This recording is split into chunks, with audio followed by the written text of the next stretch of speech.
Okay, so anytime we process our hogs or have them processed, we always get the fat, and it's because I like to render and make my own lard. So that's what I'm doing today, and I'm going to show you how to do it. Okay, so this lard came from the butcher. When we had one of our hogs butchered, we asked them to save all the pork fat for us, and they already have it cut up in chunks, so that's great. When we did it ourselves, we just cut it in big chunks like this just because it was fast, and put it in our food processor bags and sealed them up so we could store them for later. So with this, obviously we're just going to cut that in chunks and we're going to put it into the crock pot. Okay, so as you can see, I used one of my big crock pots and then our little mini crock pot. It's 4 bags of our frozen pig fat, and we're going to get started on this rendering. We're going to put it in the crock pot on low and leave it like that all day long, and as it starts melting, we will skim the liquid off the top, and I'll show you how to strain it and put it into the mason jar. Alright, so it's time to check the pork fat. Stir it around a little bit.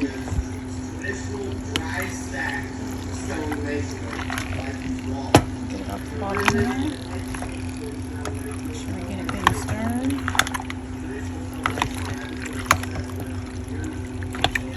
Good. See how it's turning clear?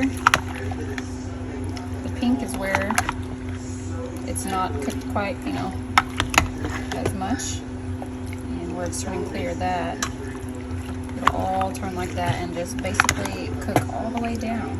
You want to make sure that you stir this on a regular basis and you check it. As soon as you start seeing liquid, you want to get the liquid off the top, because the longer this cooks down, the darker the lard will get. So if you want the pure white lard, you want to get it as soon as you see that there's a bunch of liquid on the top. You want to get it out of there, and that way it doesn't just continue to cook. That way it'll be nice and pretty for you, okay?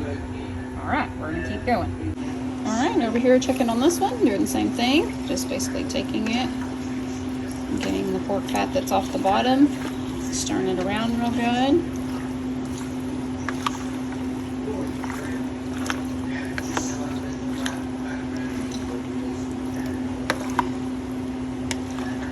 Try to not pull it out of the pan.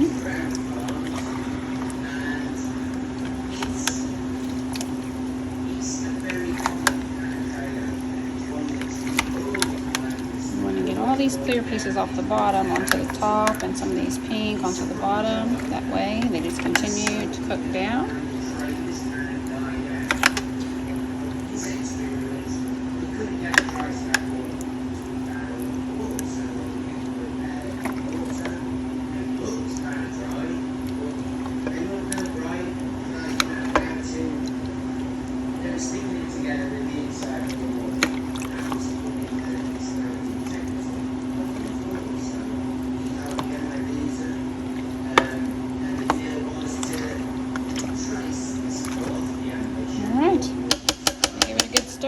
Put the lid back on it and let it keep cooking. Alright, so it's time to render some of this lard. See how clear it is. So I just put a screen over my mason jars. And I'll just pour it through the screen here. And I'll just keep doing that.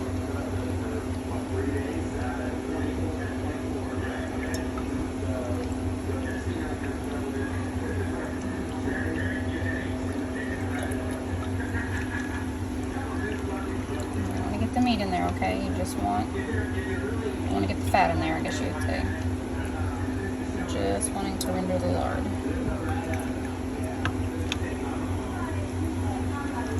So if you see any of these little floaty things in here, that's why you want to screen it here, strain it over this.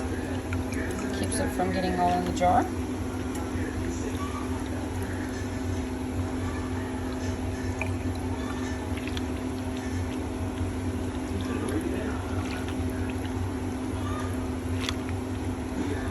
So I just kind of take my spoon and I push down in there, and then I pour it in the jar.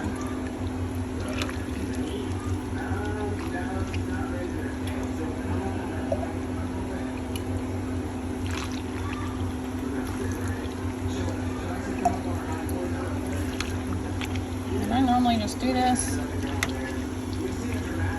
until I don't have a whole bunch of juice left to get. Like I said, you want to make sure that you get a lot of the juice as you can, because you don't want it to burn. The longer it sits in there, the more chance it'll turn brown on you. So it's really, really important that you can give as much as you can every time that you render it, okay? Alright, so I'm going to finish doing this real quick, and then I will put the lid back on it and go to the other. Alright, so you can see this is why we strain it. Get all that little fat from being in there. But this is already what I got off of just one trial of getting the liquid off the top, okay? Alright, so I'm done straining my first strain, and you can see here this is why we strain it. We don't want that fat and all that stuff to be in there floating around. We want it to be as pretty and clear as it can be. So you can see here it made almost a pint jar, so that's awesome. Something I forgot to tell you before I move over to the next one is I do, while this is cooling and before I add more in it, I always put a paper towel over the top of it, just to keep things from getting in it from the house, okay? Okay, so you can see this one, we'll stir it around real good here. Looks like we got a lot and lots and lots and lots of pure lard in there. I'm super excited.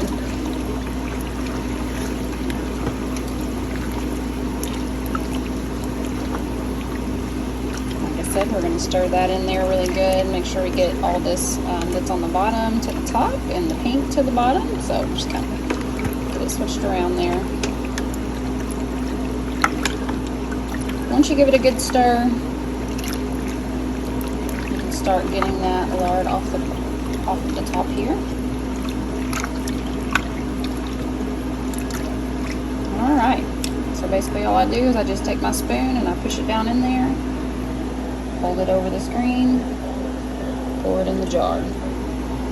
This is super easy. Last time we made it, my daughter actually helped me make it. I think she had fun doing it, honestly. She probably wouldn't tell you that, but I think she did.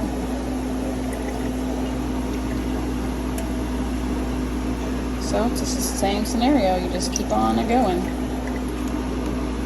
So I'm going to get these jars full, and I will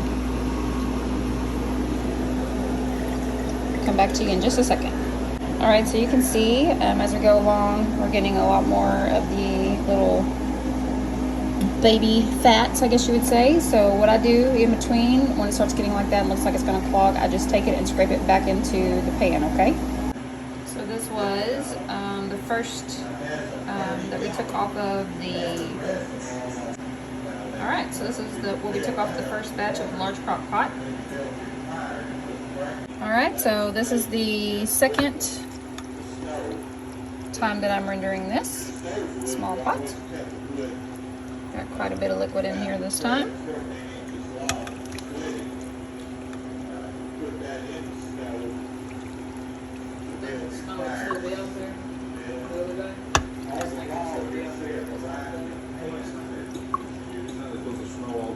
So why do we want to get the lard out of the fat?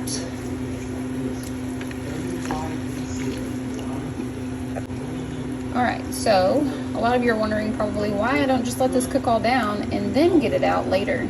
Well, you can do that, but you know what happens when you do that? It doesn't let you have the white lard, okay? It'll all be brown. And I love my lard to be white. It's prettier, it's very appealing, it's healthy, and it's not burned or has a chance of being burned or scorched. So I think that taking the time every 30 minutes to an hour here and there, whenever you get a chance to come get this off of this and render what you can, is a great idea. So definitely give yourself, you know, I started this probably about 2:30, 3 o'clock today, and it's this big pot. You guys seen how it was. It's cooked down quite a bit. So I just come in here, and like I said, I get the liquid out of it as much as I can at the time.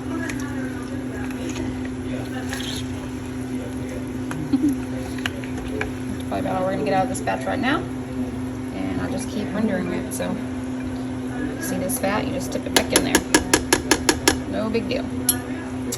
All right, on to the next one. All right, so we're over here on the third one. This is the third round on this little pot here. So far, this little tiny pot has made that one jar of lard and this much so far. I do want to say, make sure you have canning jars, not just regular old jars. They need to be able to take the heat. And also make sure you lay a towel down because lard is messy. You know, you can get grease all over everywhere, but also it just helps protect the countertops and stuff. So I think that's about it. We're gonna get to rendering this lard, and y'all, just look how clear that is. Looks just like water. This is why you get it off as it goes, so it's clear, not brown. All right, so just to give you about a time, it's been about 20 minutes since I rendered, switch hands here, sorry about that, this lard, and you can already see all this pork fat has made so much more.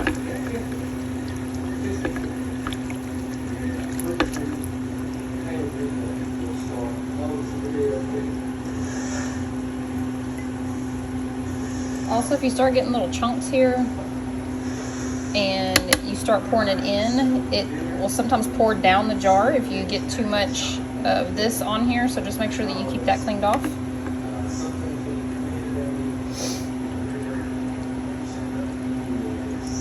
Big old chunk. Throw it back in the pot.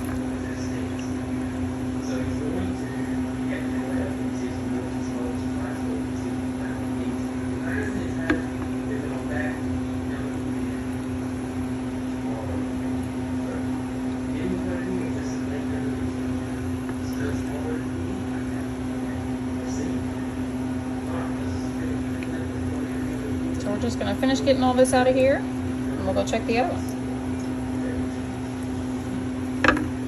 All right, so far you can see that we've got a quart jar. I think actually that one might be a little bigger than a quart jar. I want to say it's an old mayonnaise jar.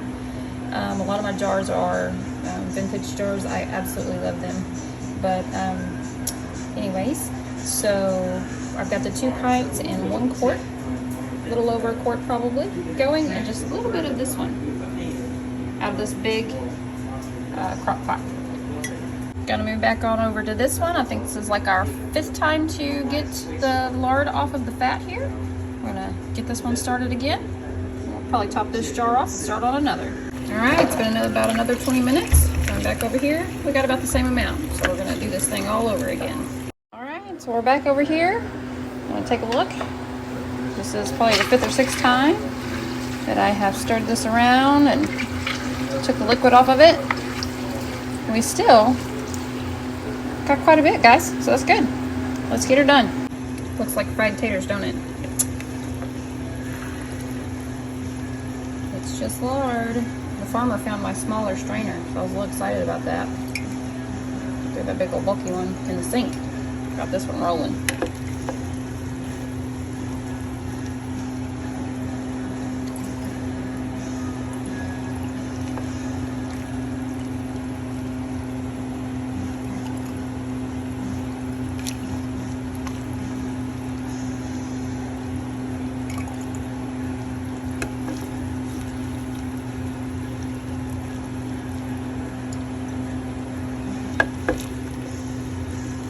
Trying to stay with it, guys. It's a little hard to video and see what you're doing. Some very hot liquid. But y'all get the gist of it. So I'm gonna get this done and get to the other one.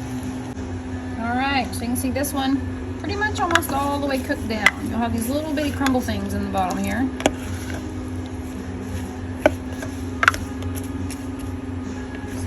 To squish this all to one side and try to render what we can, all right? You can hear that sizzle. All right.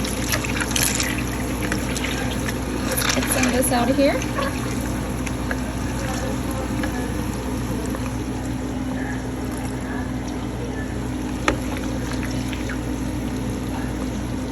here in the freeze dryer. Says it's time for me to get the candy out. It's just gonna have to wait a minute. Finish rendering this out.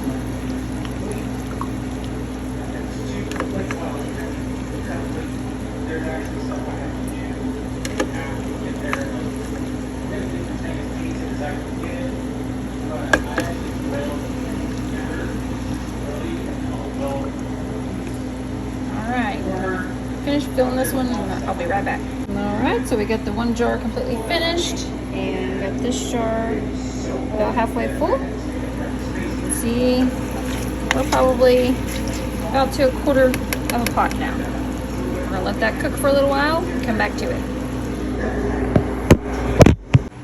Alright, so we got all the lard out. So now we just have cracklins. What we're gonna do with these is season them up a little bit, put them in an iron skillet, let them cook for just a little bit, dry them out, and you can do all kinds of things with these, guys. You can blend them up and just use them like a breading for chicken or whatever you'd want to do. You can use them as croutons on your salad, put them in cornbread, and you can make gravy with them actually. So I'm going to save them and I'll show you what all we do with them later on. So let's get these dudes in the skillet. Had to plug my phone in, it was dead. So I just sprinkled some garlic and pepper, garlic, salt, and pepper on it, and then I'm gonna add a little bit of Tony Chachere's. We're gonna cook this on medium for just a little bit. So you wanna do them like anything else, like bacon or anything else that you have. You wanna get them out of the crock pot and, you know, kind of let them sit in a napkin or paper towel for just a little bit. You can kind of mush them just a little. You don't wanna mush them a whole lot. This just helps get some of that excess oil out before you stick them in the frying pan. Alright, so you can see we got cracklins. They're done. I'm going to lay them out on a napkin, get some more of the oil out of them, and then put them in a jar for later.